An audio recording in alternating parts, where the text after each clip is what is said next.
Oke, assalamualaikum warahmatullahi wabarakatuh. Jumpa kembali dengan saya Pendekar Bruce, channel yang baik hati dan tidak sombong. Kali ini saya akan berbagi tips untuk lovebird factor ya, tentunya untuk lovebird betina. Jadi kalau teman-teman ingin bermain lovebird ya, mending saya sarankan betina. Kenapa? Karena betina itu menurut saya pribadi itu sensitif sekali dengan lawannya dibanding dengan jantan, karena birahi jantan itu condong ke kawin. Sama juga betina juga ke kawin, tapi kita bisa mengontrol. Jadi menurut pengalaman saya pribadi, kalau bermain factor itu mending betina saja, karena lebih gampang dan lebih simple kalau menurut saya.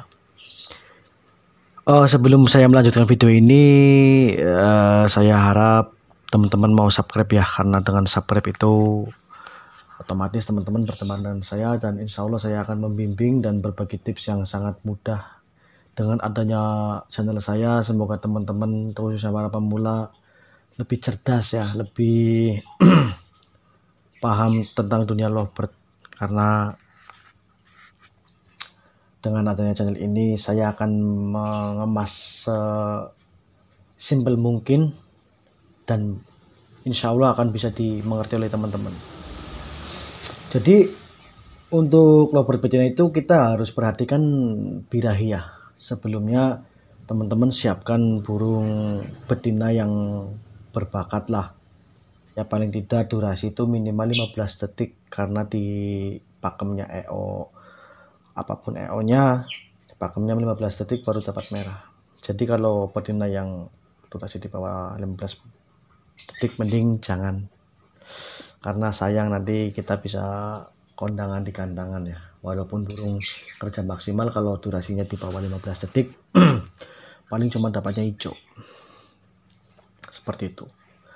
Untuk saran saya sih, kalau yang mau instan itu teman-teman belilah lovebird betina ya, dengan satu catatan, burung tersebut umurnya lebih dari 1 tahun, syukur-syukur 2 tahun atau 3 tahun, karena lebih mudah kita proses dengan umur-umur segitu. Untuk bermain lovebird betina factor itu kita harus memahami, nomor satu itu birahi dan emosi. Yang dimaksud birahi itu burung betina seringkali kita jumpai karena kesalahan pakan atau kesalahan pemberian RF atau jemur kelamaan, atau bisa terjadi melihat burung jantan seperti itu. Jadi ciri-ciri burung over birahi itu, burung cenderung kalau digantang ya, kita cerita digantang saja, paruhnya itu digesek-gesekin ke jeruji atau bisa ke tangkringan, digesek-gesekin. Kalau lagi digantang dia pasti akan garuk-garuk paruh ke ruji dan di tangkringan, dan burung tersebut cenderung badannya gembung, pasti gembung. Kalau burung birahi itu pasti gembung, dan bisa terjadi burung terjadi ngapal, bisa terjadi turun ke tebok, bermain tebok, gigit-gigit tebok, karena burung tersebut di atas itu maunya kawin. Jangan salah, burung over birahi pun ngekeknya panjang, di rumah gacor. Perlu digarisbawahi, burung over birahi pun di rumah gacor. Kadang ada kasus seperti ini. Burung di rumah gacor digantangan kok diem terus. Itu ada kemungkinan, 2 kemungkinan ya, burung demam panggung dan burung over birahi. Nanti saya akan terangkan satu persatu. Kita lanjut ke over birahi ya. Cara mengatasinya gimana bang? Kadang ada yang bilang gini, nggak apa-apa burung over birahi kita naikkan emosinya. Itu salah. Burung karo over birahi ya otomatis over emosi. Itu menurut saya pribadi. Kalau burung over birahi pasti over emosi. Ingat ya, pasti over emosi. Ciri-cirinya seperti apa? Kadang burung over birahi itu dibarengi dengan bermain ruji. Itu rujinya di teng gitu. Di teng. Kadang tangkringannya habis dimakan. Yang ciri-ciri yang paling gampang itu airnya. Airnya pasti ada millet di situ. Itu ciri-ciri burung oper emosi dan oper birahi. Kadang ada yang akut. Seperti apa ciri-cirinya yang akut? Kadang burung itu saking juwetnya, saking emosi itu tidak terlampiaskan, dan birahi itu tidak terlampiaskan. Kadang bulunya dicabutin. Jangan heran kalau betina ada yang cabul. Kadang bulu dicabutin, kadang sayap dicabutin, kadang giginya digigitin sendiri, kadang kaki satu diangkat ke sini. Kadang lucu ada yang seperti itu. Pasti teman-teman pernah lah punya burung seperti itu. Kadang burung kayak gini kepalanya sama cak cak cak cak cak cak cak cak cak. Itu sebenarnya bukan minor. Itu sebenarnya ada birahi pengen kawin. Kadang orang yang salah persepsi itu, aduh ini burung mau konslet, ini burung udah minor. Itu salah, itu burung mau kawin. Betina jangan dikasih glodok ya, jangan, mending pakai kandang bulat saja. Nah, selesai tentang oper birahi, oper emosi. Caranya seperti apa bang biar turun itu caranya seperti apa? Ada 3 cara. Pertama yang mudah, pertama yang sulit, pertama yang ekstrim. Ini yang ekstrim, yang sulit nanti akan saya terangkan ya. Yang mudah itu rajin-rajin mandi malam. Itu penting sekali. Karena apa? Dengan mandi malam itu burung setidaknya menurunkan berapa persen birahi tersebut. Milletnya jangan lupa polos. Jadi seperti ini guys, kalau menurut saya pribadi, pakai millet polos aja nggak turun ya, nurunin birahi nggak cukup millet polos guys. Pakai cara-cara yang sesimpel itu, seperti di Facebook, pakai millet polos, mandi malam rutin, pakai ini dan lain sebagainya. Memang ada juga yang berhasil, tapi fase oper birahinya tingkat berapa kita bagi jadi 5 tingkat, 1, 2, 3 sampai 5. Kalau 5 udah susah sekali. Lanjut mandi malam ya. Mandi malam yang relatif itu jam berapa bang? Sebenarnya habis maghrib aja udah cukup. Habis maghrib teman-teman pulang kerja, kita semprot basah dari depan rumah teras ya, cabut itunya, pakan teman minumnya sama tedoknya dicabut, semprot sampai basah kuyup seperti itu. Dan makna dari mandi malam tersebut, berdasarkan pengalaman saya pribadi, bisa menjadikan burung nagen beda dengan mandi sendiri ya. Kalau burung untul, kalau burung apa, biarkan mandi sendiri ya, tergantung karakter burung tersebut. Tapi kalau saya pribadi tidak ada tergantung seperti itu. Saya mulai dari PAUD, dari dewasa saya wajib semprot. Kalau setelan lapangan saya wajib semprot. Kalau bahan mungkin biar mandi sendiri nggak masalah. Tapi yang namanya kita latih ke lapangannya, kita harus melatih, harus tahu. Itu makna dari saya seperti itu, harus burung itu ngunci. Kadang ada orang yang bilang burung di hujan-hujanan biar ngunci di lapangan. Memang benar, tapi caranya kurang tepat. Kalau menurut saya kurang tepat, karena begitu hujan gede, burung itu susah napas.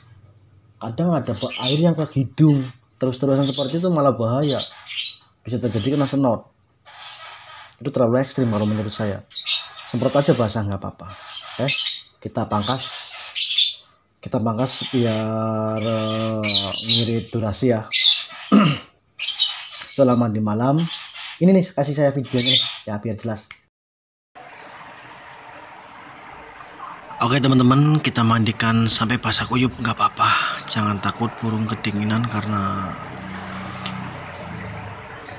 mandi malam itu sangat wajib sekali untuk menurunkan birahi. Yang sudah saya berhasil ya teman-teman, seperti ini. Apalagi kalau pas lagi hujan, bagus. Ini khusus untuk burung yang susah turun birahi. Kalau teman-teman gak bisa mandikan habis maghrib ya, jam 8 jam 9 gak masalah. Yang penting taruh di teras, jangan di dalam ya, biar cepat proses penurunan birahinya, biar cepat. Seperti itu teman-teman. Oke, kita mandikan dulu yang basah. Nah, sudah. Setelah melihat video itu, jangan lupa kasih timun. Hariannya kasih timun pagi dan sore. Ya, syukur-syukur pagi juga dimandikan juga, tapi untuk penjemurannya jangan lama-lama, karena kalau penjemuran lama itu bisa meningkatkan birahi lagi, itu malah bahaya lagi. Kita PR-nya untuk menurunkan birahi kan, seperti itu. Pakai timun dan lakukan secara konsisten, insya Allah 1 minggu ada perubahan. Untuk yang tingkat kedua tadi, penurunan birahi yang udah sedikit agak parah, kita cari paut jantan ya, paut jantan yang masih muda, dengan satu catatan, burung tersebut akur, jangan dibantai. Kalau bantai nanti emosinya malah tambah gede. Akur sampai lolo-loloan, sampai didis-didisan, jangan khawatir kawin. Kalau mau paut dapat kawin. Kita treatment 1 atau 2 hari seperti tadi, kembali lagi ke mandi malam habis maghrib, ditaruhnya di teras, dimasukkan, tergantung teman-teman itu tidurnya jam berapa. Semakin lama semakin bagus, tapi kalau tidur jam 9 karena capek nggak masalah, yang penting udah mandi malam. Pakai untulan 2 hari ya. Setelah itu untulannya cabut, seterusnya sendiri terus, insya Allah ada perubahan.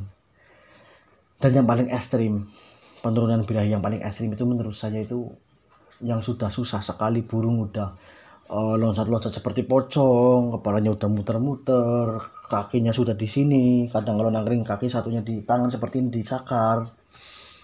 Itu kalau saya itu burung pertama itu mandinya pakai tangan, tapi sakit, resikonya sakit digigit.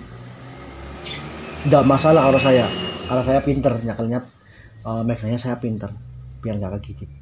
Pakai tangan, dikasih apa itu, timba yang ada lubangnya itu, atau air sanyo, nggak masalah sampai basah kuyup. Itu tujuannya burung itu biar apa sih, memberi efek jerak, biar tidak lari ke kawin terus dan emosi. Dan setelah di mandi malamnya seperti dipegang tangan, paginya direnang. Jangan salah, renang manfaatnya banyak. Renang bisa memanjangkan durasi, renang bisa memanjangkan nafas, nanti durasinya kembali lagi. Fase pasca burung ekspresasi yang durasinya dulunya panjang terus jadi pendek, itu solusinya renang. Renang itu bukan memanjangkan nafas juga, itu menurunkan emosi dan birahi. Coba saja. Ketika itu dari mudah, agak sulit dan ekstrim, silakan coba. Lalu tujuannya itu untuk menurunkan birahi apa bang? Nah di sini kadang teman-teman itu, ini penting sekali, kadang teman-teman itu maunya burung di rumah itu bunyi, maunya burung di rumah itu ngekek terus, tapi pasti gandangan diem, nanti yang disalahin burungnya, nanti burungnya dijual, nanti burungnya dibanting, apalagi itu bahaya sekali. Jadi pengalaman saya itu burung kalau udah birahinya stabil itu di rumah itu banyak diemnya. Kenapa? Karena burung itu jenuh, pengen jalan-jalan, pengen kegantangan, pengen lihat musuh, seperti itu teman-teman. Kalau burung di rumah gacor, ya khususnya burung vector itu, walaupun di kodong itu ngekek-ngekek sendiri, itu menurut saya itu, bahasa saya pribadi itu, burung betina itu manggil-manggil jantan pengen kawin teman-teman. Kadang sampai lapangan pun di jalan pun ngekek, ditaruh di bawang di kodong pun ngekek, tapi pasti gantang.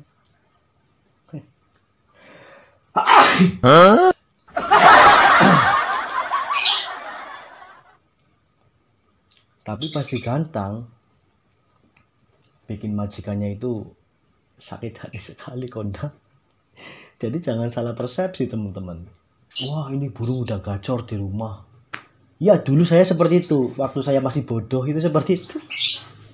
Wah di rumah ngekek panjang, wah di rumah jalannya rapat, di kerodong, ayo kita berangkat teman-teman, ayo kita berangkat. Dengar burung lain langsung respon, kakak. Di dalam kerodong digendong di motor, ada burung lah di jalan langsung ngekek. Senang sekali saya waktu masih bodoh, senang sekali. Wah ini pasti juara, di bawah sampai di kerodong full. Wah jangan dibukalah nanti bocor.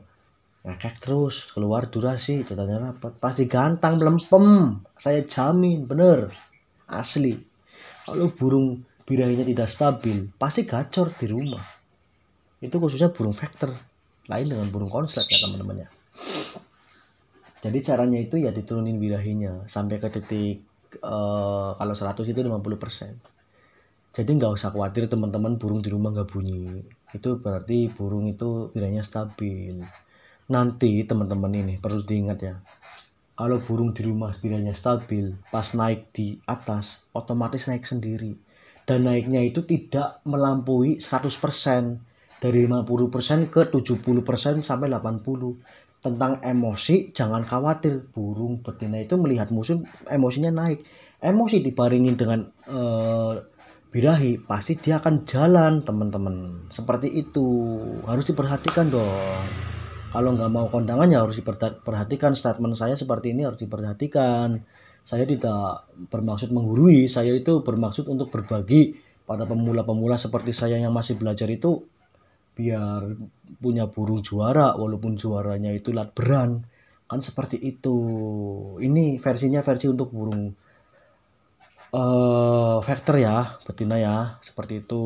Jadi jangan khawatir burung kok nggak dikasih makan, pakannya polos, kasihan kan seperti itu. Jangan, kita tujuannya buat ke lapangan, buat lomba, bukan untuk ternak teman-teman.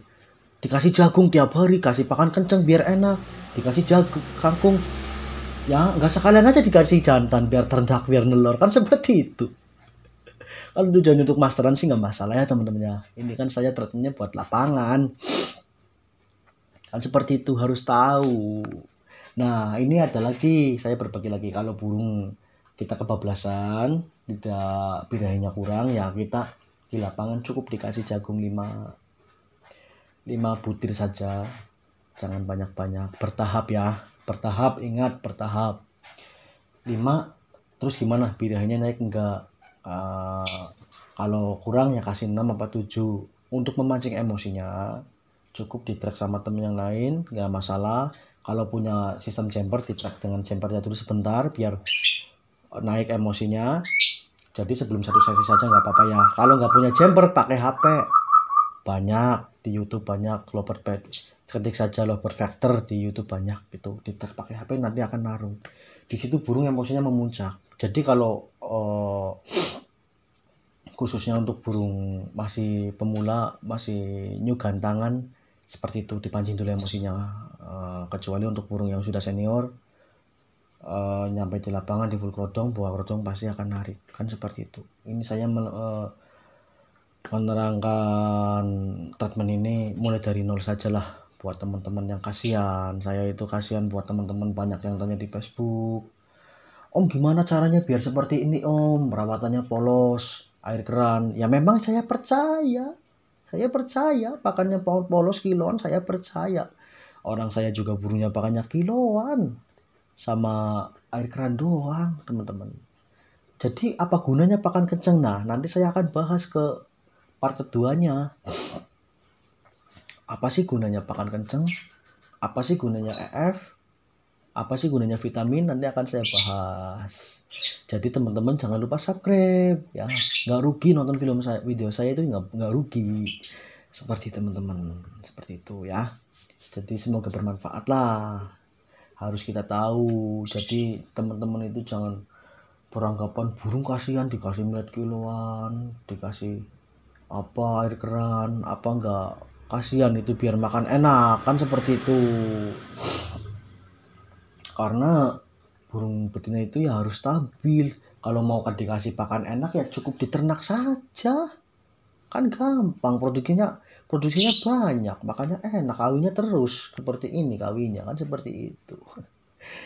Kita pemain ya, apalagi ya kita lihat sajalah pemain-pemain apa, penyanyi, supaya napasnya panjang, jangan makan gorengan kan seperti contohnya, jangan makan ini, harus minum air putih yang banyak dan lain sebagainya, harus atur napas kan seperti itu teman. Kalau mau makan enak ya udah di rumah aja, nggak usah nyanyi.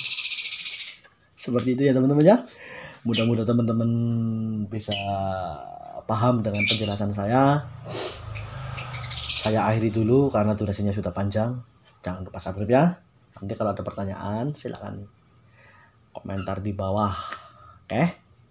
Assalamualaikum warahmatullahi wabarakatuh. Salam pendekar Ubrus. Semoga burung kalian juara. Mantap.